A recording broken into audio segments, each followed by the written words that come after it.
Justru persoalan masa sekarang itu sangat-sangat efektif ketika dihadapi ketika kita sudah ngelewatin session.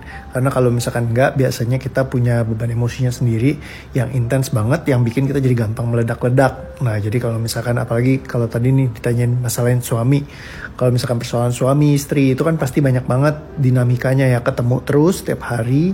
Terus kalau misalkan kita kesel, biasanya udah malas untuk ketemu gitu ya, masuknya mode deathbed gitu ya, atau yang biasa disebut dengan cerai psikologis.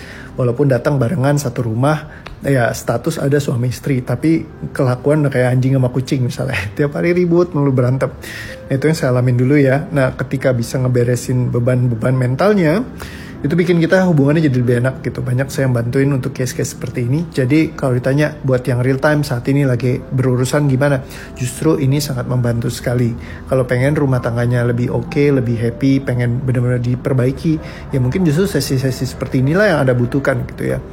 Kalau misalkan nasihat, cara-cara, bagaimana how to-nya, mungkin Anda sudah banyak tahu, sudah banyak ngerti.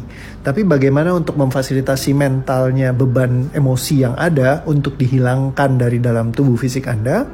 Nah, biasanya nggak banyak orang yang punya jurusnya. Ya boleh dibilang ya sebenarnya saya yang nemukan langkah-langkah konkretnya seperti apa. Ya, jadi kalau Anda tanya di mana-mana, nggak ada. Mereka nggak ngerti sama sekali, mereka nggak tahu ini apa. Kecuali orang yang pernah datang, ngelihat belajar langsung sama saya, mereka baru paham. Oh, yang dimaksud the point of liberation itu seperti apa? Kebebasan dari beban emosi dari dalam diri kita, dari fisik kita, dari nervous system kita itu seperti apa? Kalau ini juga nggak dipelajarin kayak di kampus ataupun di training-training lain gitu ya. Yang langkah sistematisnya kayak gimana? Biasa banyak kan akan berbicara tentang ya kita perlu untuk melepaskan, kita perlu untuk menerima.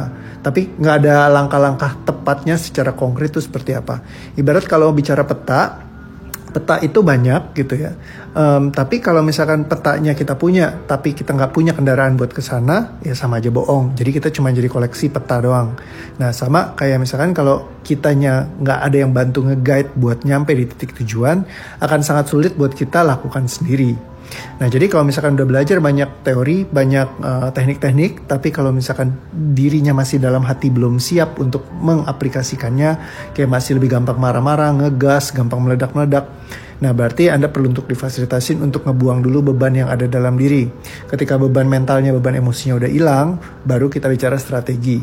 Itu melengkapi. Jadi kombinasi antara keduanya. Bukan berarti strategi nggak perlu. Anda nggak punya beban mental, nggak ada strateginya, sama aja bodong. Anda punya strateginya, tapi beban mentalnya mengganggu sekali, ya sama aja bohong juga, nggak bisa diaplikasikan. Jadi ujungnya cuma teori doang. Nah, jadi kombinasi keduanya yang paling penting, dan ini sangat efektif kalau dikombinasikan. Nah, jadi ini tools yang buat fasilitasi yang pertama kali menurut saya. Netralin dulu beban emosinya, baru enak hubungannya sama pasangan kita, kayak gitu ya. Semoga membantu jawabannya.